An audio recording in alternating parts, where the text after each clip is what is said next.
Hello students, teacher solution में आपका स्वागत है। अगर आप इस चैनल में नए हैं तो पहले सब्सक्राइब कर लें, शेयर करें और कमेंट करें।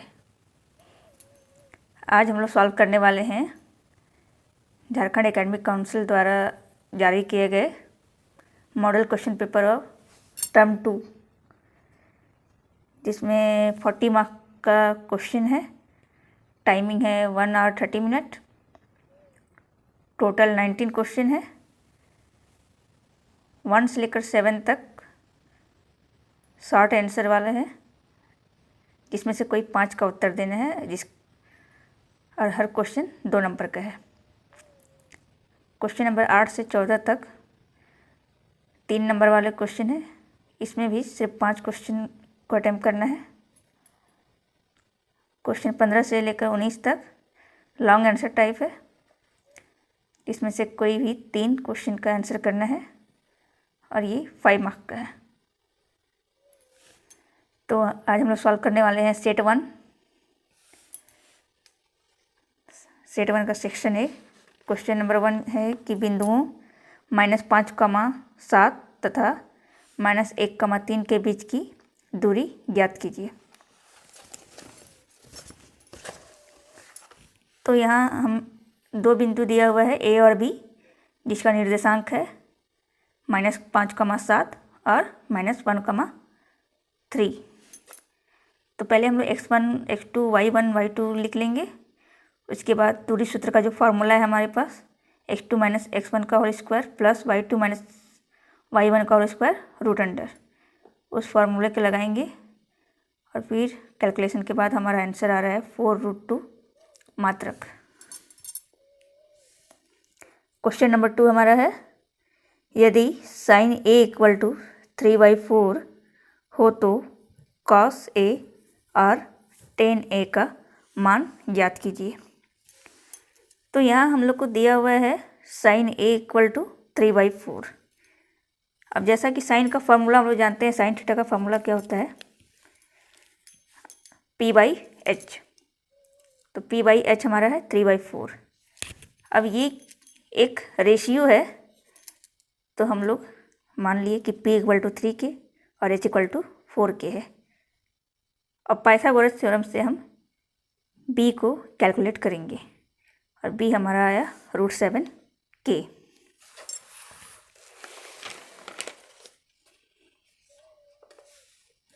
अब हमें क्वेश्चन में डिमांड किया गया था cos a और tan a का मान। तो cos थीटा हमारा होता है b/h। तो हमारा जो भी मान है उसको रख दी, और हमारा आंसर आया √7/4। tan थीटा का फार्मूला हमारा होता है p/b। तो हमारा आंसर आया 3/√7। क्वेश्चन नंबर 3 हमारा है, मान ज्ञात कीजिए। हमें ये समीकरण दिया हुआ है, जिसका मान ज्ञात करना है। 2 tan square 45 degree plus cos square 30 degree minus sin square 60 degree. इसका जो टेबल है वो आपको याद होना चाहिए कि सारे ट्रिग्नोमेट्रिक रेशियो का मान कितना कब होता है। तो tan 45 का मान कितना होता है 1, cos 30 का मान √3/2, sin 60 का मान भी √3/2 होता है। तो हम लोग सारे मान को इसमें पुट कर देंगे, फिर हमारा आंसर आया 2।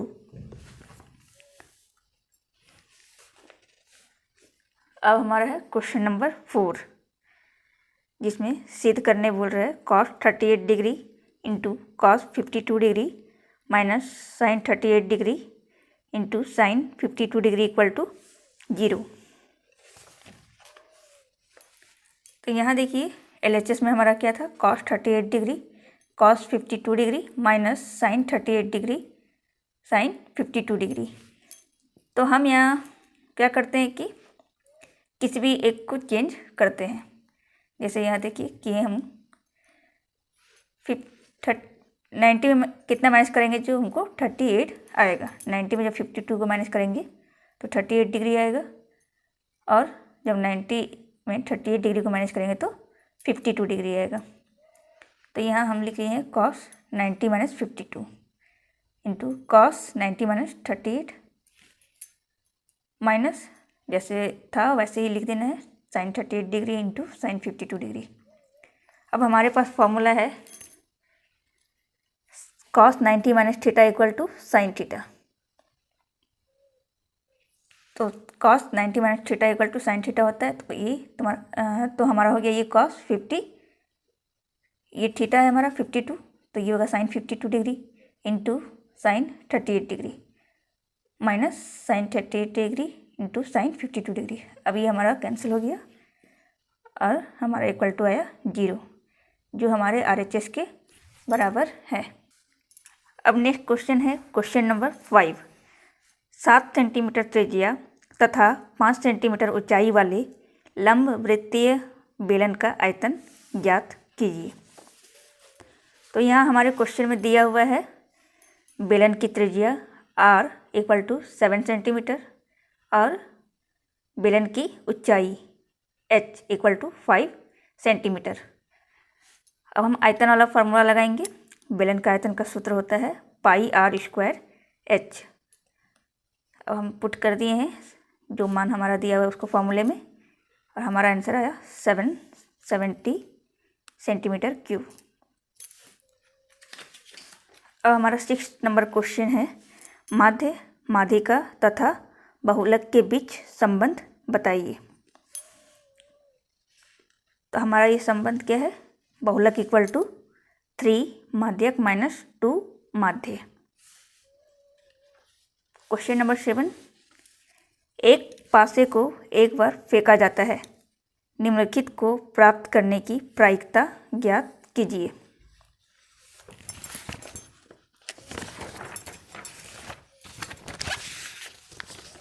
नंबर ए विषम संख्या, नंबर 2 सम संख्या। तो जैसा कि हम लोग जानते हैं कि एक पासे पे कुल 6 संख्या होती है, 1 2 3 4 5 और 6, इसलिए कुल परिणामों की संख्या होगा 6। अब नंबर ए में बोला गया था विषम संख्या आने की प्रायिकता क्या होगी। तो पासे पे विषम संख्या क्या क्या है, 1 3 और 5, तो अनुकूल परिणामों की संख्या हो गई 3, इसलिए विषम संख्या प्राप्त होने की प्रायिकता होगा अनुकूल परिणाम बटा कुल परिणाम equal to 3/6 equal to 1/2। B number था हमारा सम संख्या आने की प्रायिकता। तो सम संख्या क्या क्या है, 1 से 6 के बीच, 2 4 और 6, इसलिए अनुकूल परिणाम की संख्या हो गई 3, इसलिए सम संख्या प्राप्त होने की प्रायिकता इक्वल टू 3/6 इक्वल टू 1/2। अब हमारा है सेक्शन बी। क्वेश्चन नंबर 8 हमारा है बिंदुओं 5, -6 और -1, -4 को जोड़ने वाले रेखाखंड को y अक्ष किस अनुपात में विभाजित करती है। तो हमारा यहाँ 2 बिंदु दिया हुआ है 5, -6 और -1, -4। इसको जोड़ने वाले रेखाखंड को y अक्ष किस अनुपात में विभाजित करता है। तो ये हम मान लेते हैं कि इन बिंदुओं को y अक्ष m/m2 में विभाजित करती है। अब हम जानते हैं कि y अक्ष का निर्देशांक हमारा होता है 0, y, मतलब x का मान हमेशा 0 होगा। तो अब बिंदु से हम देखते हैं x1 हमारा है 5, x2 हमारा है -1, y1 है -6, y2 है -4। अब बिंदु का निर्देशांक यहाँ दिया हुआ है कि x इक्वल टू 0 होगा, और सेक्शन फार्मूला से हम जानते हैं कि x equal to m1x2 plus m2x1 by m1 plus m2। तो x हमारा 0 है और x1 और x2 का मान हम यहाँ लिख चुके हैं, इसको फार्मूले में अप्लाई करना है। फिर हमारा m1:m2 आ रहा है 5/1, तो हमारा अनुपात है 5:1। अब हमें बोला गया था कि बिंदु के निर्देशांक भी ज्ञात कीजिए। तो पहला तो x इक्वल टू 0 होगा, y का मान अब हमें निकालना पड़ेगा, और हमारे पास अनुपात 5:1 मिल गया है। तो फिर हम सेक्शन फार्मूला में लगाएंगे y के लिए m1y2 plus m2y1 by m1 plus m2। ये पुट करने के बाद हमें मिला है -5/3। इसलिए y अक्ष पे जो निर्देशांक है वो हमारा हो गया 0, -5/3। अब हमारा क्वेश्चन नंबर 9 है, उस त्रिभुज ABC का क्षेत्रफल ज्ञात कीजिए जिसके शीर्ष A 5,2, B 4,7 और C 7,-4 है। यहाँ हमें त्रिभुज के तीनों शीर्ष का निर्देशांक दिया हुआ है। A का निर्देशांक है 5,2, B का निर्देशांक है 4,7, C का निर्देशांक है 7,-4। तब हम x1, x2, x3, y1, y2 और y3 का मान लिख लेंगे निर्देशांक से। और त्रिभुज के क्षेत्रफल का हमारा फार्मूला क्या है, half x1 bracket y2 minus y3 plus x2 bracket y3 minus y1 plus x3 y1 minus y2। अब हम सारा मान को इस फॉर्मूले में पुट कर देंगे और सॉल्व करने के बाद आप देख सकते हैं कि ये हमारा आया है -2। ये हमारा -2 आया। अब ये हमारा यहाँ पे प्लस में होना चाहिए था, लेकिन हम जानते हैं कि क्षेत्रफल कभी भी ऋणात्मक नहीं होता है, इसलिए हम लोग माइनस को इग्नोर करेंगे और हमारा क्षेत्रफल होगा 2 वर्ग मात्रक। अब next question number 10। Question number 10 है कि धरती पर एक मीनार ऊर्ध्वाधर खड़ी है। मीनार के पाद बिंदु से 15 मीटर दूर स्थित बिंदु से मीनार के शिखर का उन्नयन कोण 60 डिग्री है। मीनार की ऊंचाई ज्ञात कीजिए। तो हमें यहाँ क्वेश्चन में दिया हुआ है कि एक मीनार है जो ऊर्ध्वाधर खड़ी है, मतलब नीचे से ऊपर की ओर। ए भी मीनार है हमारा, और बोल रहा है कि मीनार के पाद बिंदु से 15 मीटर दूर, मतलब जहाँ पे मीनार खड़ा है वहाँ से 15 मीटर दूर, वहाँ पे बिंदु सी पे 60 डिग्री का कोण बन रहा है। किसका? मीनार के शिखर का। तो पहले हम लोग ड्राइंग बना लेंगे। ये हमारा ड्राइंग रेडी है। तो हम मान लेते हैं कि मीनार की ऊंचाई AB है। जो डाटा दिया हुआ है वो हम लिख लेंगे। अब त्रिभुज ABC में हमें ये डाटा दिया हुआ है, मतलब ये आधार दिया हुआ है और हमें निकालना है AB। तो हम tan वाला फार्मूला लगाएंगे। tan 60 = हमारा होता है P/B। तो क्या होगा? AB/BC। अब जो डाटा दिया है उसको पुट कर लेना है, हमें AB निकालना है। तो हमारा आया 15√3 मीटर। तो मीनार की ऊंचाई हमारा हो गया 15√3 मीटर।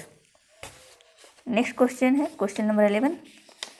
यदि tan A = cot B हो तो सिद्ध कीजिए कि A + B = 90 डिग्री।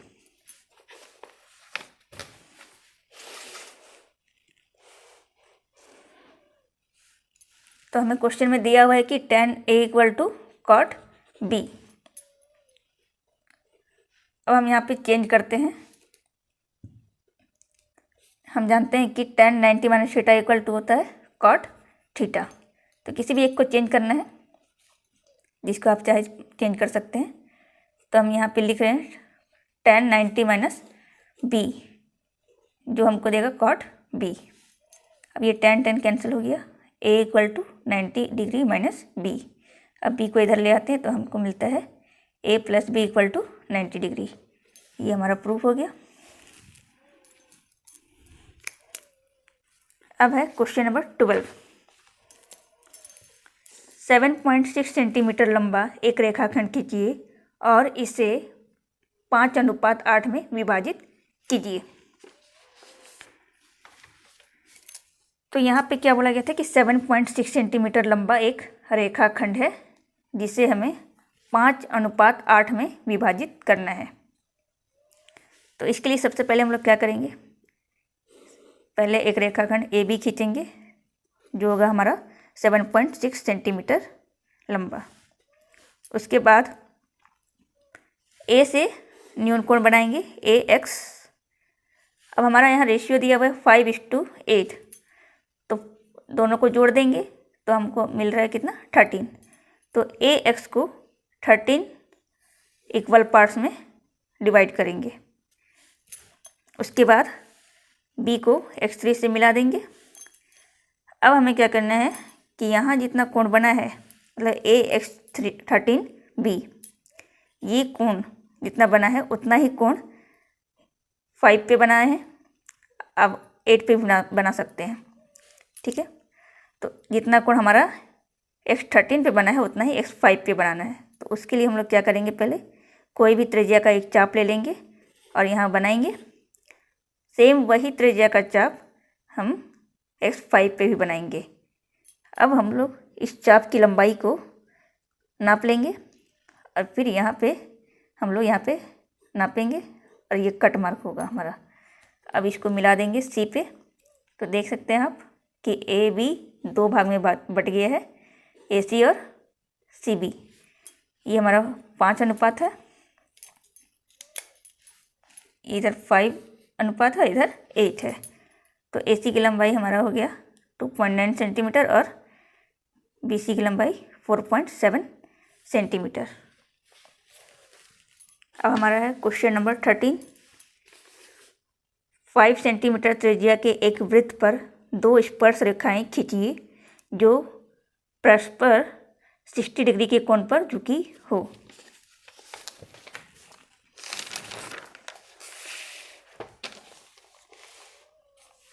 तो यहाँ हमें क्या दिया हुआ था क्वेश्चन में कि त्रिज्या वृत्त का त्रिज्या कितना दिया हुआ है हमारा 5 centimetre, R equal to 5 centimetre, और इसकी 2 स्पर्श रेखाएं हैं जो आपस में 60 डिग्री का कोण बना रही है। तो हम यहाँ 60 डिग्री का कोण तो नहीं बना सकते, लेकिन केंद्र पे हम कोण बना सकते हैं। तो ये एक चतुर्भुज है, चतुर्भुज बनने वाला है। तो 60 डिग्री के सामने वाला कोण कितना होगा हमारा 180 माइनस 60, तो हमारा मिल रहा है 120 डिग्री। मतलब केंद्र पे 120 डिग्री का कोण बनेगा।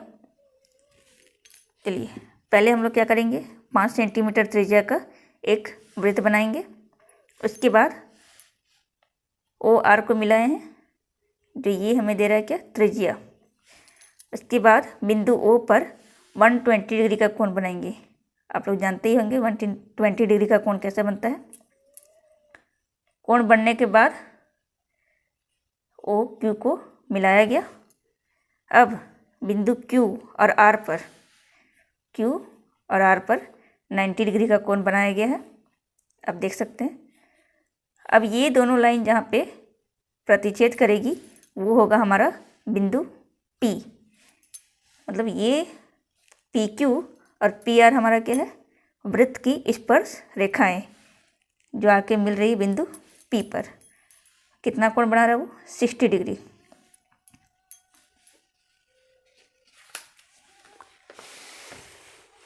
अब है हमारा क्वेश्चन नंबर 14। एक थैले में 1 लाल, 5 काली और 3 नीली गेंद है। निशा बिना थैले के अंदर झांके इसमें से एक गेंद निकालती है। इसकी क्या प्रायिकता है कि वह गेंद नंबर ए काली है, नंबर बी लाल है, नंबर सी नीली है। तो थैले में 3 रंग की गेंद है, लाल, काली और नीली। लाल गेंद की संख्या कितनी है 1, काली गेंद की संख्या 5, नीली गेंद की संख्या 3। तो कुल गेंदों की संख्या है 1 + 5 + 3 टोटल 9। इसलिए कुल परिणाम हमारा क्या होगा 9। क्योंकि जब बिना आँख खोले बिना देखे जब हम निकालेंगे तो कोई भी गेंद निकल सकता है, लाल, नीला या फिर काला। नंबर ये था हमारा काली गेंद होने की प्रायिकता। अब हम देखते हैं काली गेंद कितनी है हमारा 5, तो हमारा प्रायिकता कितना होगा 5/9। इसी तरह लाल गेंद होने की प्रायिकता क्या होगा, लाल गेंद की संख्या बटा कुल गेंदों की संख्या इक्वल टू 1/9। अब नीली गेंद होने की प्रायिकता हमारा होगा नीली गेंद की संख्या बटा कुल गेंदों की संख्या। नीली गेंद की संख्या हमारा है 3 और कुल गेंदों की संख्या 9, तो हमारा प्रायिकता होगा 1/3।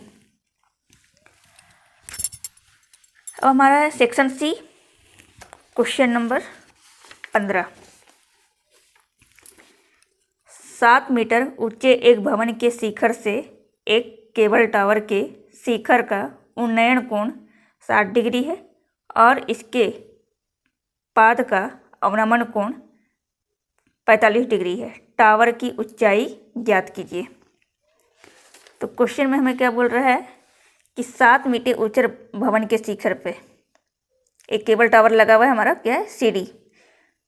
एक बिल्डिंग है जो 7 मीटर ऊंचा है, वहाँ के शिखर से केबल के टावर का शिखर का उन्नयन कोण है हमारा 60 डिग्री और केबल टावर के पाद का अवनमन कोण है हमारा 45 डिग्री। तो पहले हम लोग फिगर बना लेंगे। हमारा फिगर देख सकते हैं आप। तो भवन की ऊंचाई हमारा है 7 सेंटीमीटर। इधर 7 सेंटीमीटर है तो ये भी 7 सेंटीमीटर होगा क्योंकि दोनों पैरेलल है। और टोटल हमने मान लिया है कि केबल टावर की ऊंचाई है x मीटर। अब CE क्या होगा हमारा x - 7 मीटर। अब हम देखते हैं ट्रायंगल AEC, AE और C में। AEC में क्या है tan 60 degree equal to CE/AE। C हमारा कितना है x - 7 और tan 60 कितना था √3। तो AE इक्वल टू हमारा हुआ x - 7/√3। ये हो गया हमारा समीकरण 1। अब ट्रायंगल ABD में, ट्रायंगल ABD में tan 45 degree equal to AB/BD। AB हमारा है 7 और tan 45 होता है हमारा 1।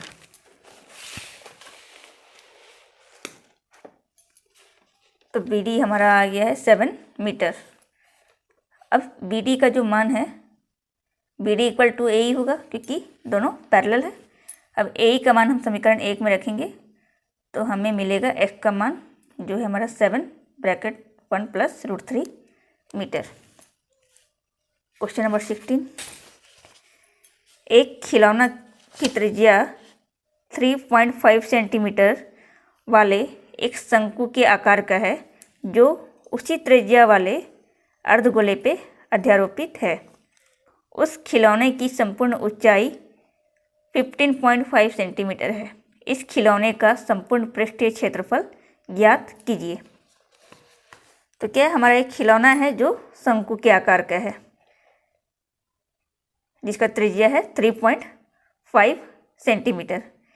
फिर बोल रहा है कि जो शंकु है वो अर्धगोले पे अध्यारोपित है जिसकी त्रिज्या क्या है 3.5 सेंटीमीटर और इस खिलौने की कुल ऊंचाई है 15.5 सेंटीमीटर। तो इसका हमें निकालना है संपूर्ण पृष्ठीय क्षेत्रफल। तो हमें ये जो आउटर जितना भी दिख रहा है बाहरी वो पूरा का क्षेत्रफल निकालना है। तो इसका क्षेत्रफल क्या होगा अर्धगोले का क्षेत्रफल प्लस शंकु का क्षेत्रफल। लेकिन यहाँ हमें देखना है कि ये जो पोर्शन है ये अंदर है हमारा, तो इससे हमको कोई मतलब नहीं है। जो भी मतलब है वो बाहरी वाले पृष्ठीय क्षेत्रफल से है। तो हम लोग क्या निकालेंगे अर्धगोले का वक्र पृष्ठीय क्षेत्रफल प्लस शंकु का वक्र पृष्ठीय क्षेत्रफल, जिसका फार्मूला क्या होता है 2πr² + πrl। अब हमारे पास डाटा क्या क्या है, अर्धगोले की त्रिज्या पता है हमें, शंकु की त्रिज्या भी पता है, पर शंकु की त्रिज्यक ऊंचाई हमें नहीं पता है। तो पहले उसको हम लोग कैलकुलेट कर लेते हैं। शंकु की त्रिज्यक ऊंचाई हमारा होगा r² + h², पर हमें h भी नहीं पता है। हमें ये पता है कि संपूर्ण लंबाई जो है 15.5 सेंटीमीटर है। पर फिगर में आप देख सकते हैं कि शंकु की ऊंचाई जो है यहीं तक है और इधर क्या है अर्धगोले की त्रिज्या। तो संपूर्ण ऊंचाई में जब अर्धगोले की त्रिज्या को माइनस कर देंगे तो हमें मिल जाएगा शंकु की ऊंचाई जो है हमारा 12 सेंटीमीटर। अब हम फॉर्मूले में पुट कर देते हैं। हमारा आंसर आया है 12.5 सेंटीमीटर। अब इसे हम इस फॉर्मूले में डाल देंगे और सॉल्व करने के बाद हमें मिल रहा है 214.5 सेंटीमीटर स्क्वायर।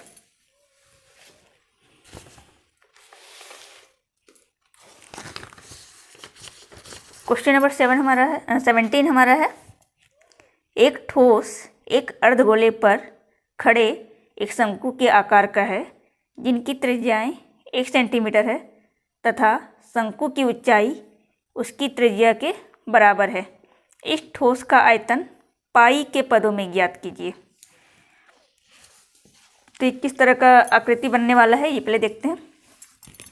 क्या बोला था कि एक ठोस एक अर्धगोले पर खड़े एक शंकु के आकार का है, मतलब अर्धगोला पर एक शंकु खड़ा है, जैसा दिख रहा है लट्टू के आकार का है, इस तरह का आकृति बनेगा। और क्या बोला कि शंकु की त्रिज्या और अर्धगोले की त्रिज्या के बराबर है और ऊंचाई भी जो है शंकु की त्रिज्या के बराबर है, मतलब सब 1 सेंटीमीटर है। शंकु की त्रिज्या भी 1 सेंटीमीटर, अर्धगोले की त्रिज्या भी 1 सेंटीमीटर और शंकु की ऊंचाई भी 1 सेंटीमीटर। तो इस ठोस का संपूर्ण पृष्ठीय क्षेत्रफल हमारा निकलेगा। तो क्या होगा, अच्छा हमें निकालना था आयतन। तो अर्धगोले का आयतन प्लस शंकु का आयतन, फॉर्मूला हमारा क्या है अर्धगोले का आयतन का 2/3 पाई आर क्यूब प्लस शंकु का आयतन क्या है हमारा 1/3 पाई आर स्क्वायर एच। अब आर और एच की जगह हर जगह 1 रख दिया और लास्ट में हमें मिला है पाई सेंटीमीटर क्यूब। क्वेश्चन नंबर 18, यहाँ हमें एक आंकड़ा दिया हुआ है, वर्ग अंतराल 0 to 10, 10 to 20, 20 to 30, 30 to 40, 40 to 50 और 50 to 60। इसका बारंबारता भी दिया हुआ है, आप देख सकते हैं। इन आंकड़ों का हमें माध्य ज्ञात करना है। अब माध्य के लिए हमें क्या करना होगा, हमें पहले निकालना पड़ेगा वर्ग चिन्ह।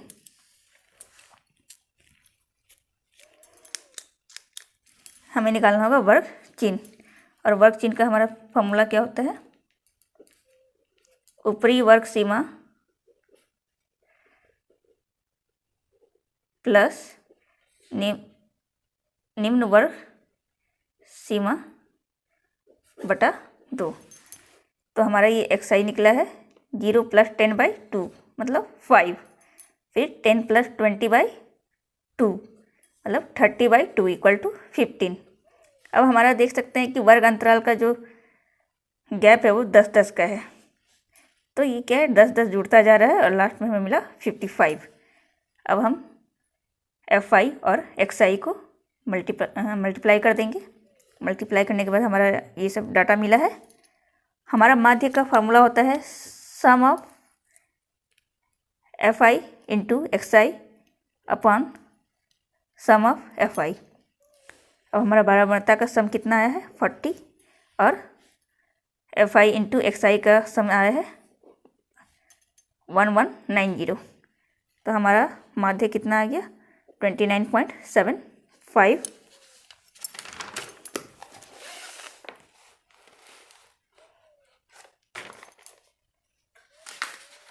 अब हमारा है क्वेश्चन नंबर 19। हमें एक आंकड़ा दिया हुआ है, इसका हमें निकालना है माध्यिका मतलब माध्यक। वर्ग अंतराल दिया हुआ है 10 to 25, 25 to 40, 40 to 55, 55 to 70, 70 to 85 और 85 to 100। और उसका बारंबारता भी दिया हुआ है सबका, सब वर्ग अंतराल के नीचे। हमें क्या निकालना है माध्यिका मतलब माध्यक। तो माध्यक के लिए हम लोग सबसे पहले क्या निकालते हैं संचयी बारंबारता। संचयी बारंबारता हम कैसे निकालते हैं, बैक टू बैक हम जोड़ते जाते हैं बारंबारता को। जैसे 2 था तो यहाँ पे 2, अब 2 और 3 दोनों को ऐड करेंगे तो 5, अब 5 + 7 ये तीनों ऐड होगा, 2 + 3 + 7 ये हमारा आ रहा है 12। अब 12 + 6 हमारा होगा 18, 18 + 6 होगा हमारा 24, 24 प्लस 6 होगा हमारा 30। जो सम ऑफ एफ होगा वही हमारा लास्ट में संचयी बारंबारता वाला होगा। देखिए यहाँ पे 30 है, यहाँ भी 30 है, मतलब हम जो भी जोड़ किए हैं वो सही है। अगर ये दोनों बराबर नहीं आ रहा है तो आप दोबारा से चेक करिए। और हमारा टोटल प्रेषणों की संख्या हमारा क्या है 30। जो बारंबारता का योगफल होता है वही हमारा प्रेषणों की संख्या होता है। तो ये है हमारा 30। n/2 क्या होगा 30/2 = 15। अब हमें देखना है कि यहाँ कौन सा संचयी बारंबारता 15 से बड़ा है। अब यहाँ आप देख सकते हैं 15 से बड़ा कौन है, जस्ट बड़ा कौन सा है। 15 से बड़ा तो ये नीचे भी है, लेकिन जस्ट जो बड़ा है वो देखना है। अब वो हमारा क्या है 18। तो हमारा माध्यक वर्ग कौन सा हो गया जिसकी संचयी बारंबारता 18 है। ये है हमारा 55 to 70 का। तो माध्यक वर्ग हमारा हो गया 55 से 70। अब उस माध्यक वर्ग की निम्न सीमा L क्या है हमारा 55। फिर माध्यक वर्ग की बारंबारता, इसकी बारंबारता कितना है 6। और CF हम कौन सा लेते हैं माध्यक वर्ग से ठीक पहले की बारंबारता। CF हम जो लेते हैं वो लेते हैं माध्यक वर्ग से ठीक पहले वर्ग की संचयी बारंबारता। तो हमारा वर्ग अंतराल कौन सा था 55 to 70, जस्ट इसके ठीक पहले का कितना संचयी बारंबारता 12। तो CF हो गया हमारा 12। और वर्ग अंतराल की माप हमारा कितना है, कितना का गैप है देखिए आप, ये हमारा 15 का। अब माध्यक का हमारा फार्मूला क्या है L plus bracket n/2 minus CF upon F into H। तो L = हमारा कितना है, जो भी डाटा हमको मिला है वो इसमें पुट कर देना है। और कैलकुलेट करने के बाद हमें क्या मिला 60। तो इस आंकड़े का माध्यिका हमारा क्या है 60। तो इस तरह हमारा सेट 1 कंप्लीट हो गया है। Thank you.